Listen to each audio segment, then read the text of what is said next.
Hello everyone, in this video I'm going to teach you how to spin. There's a few things you can do to spin. First, you can start turning right, like this. You'll need to move your feet and then the rest of your body until you get to the same place. But you can do it faster.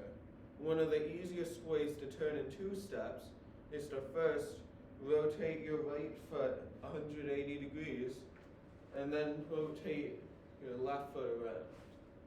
Or you can do a 3-step turn like this. However, sometimes you want to do more than one turn. You can do multiple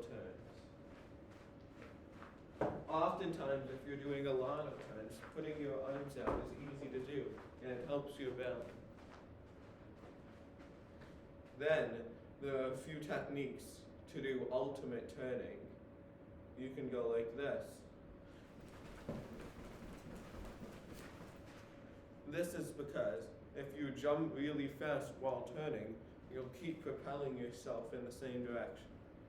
You can also use this technique to switch directions while turning.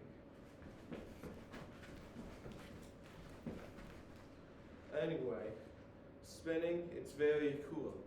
So, you should try it out sometime. I'll see you next time.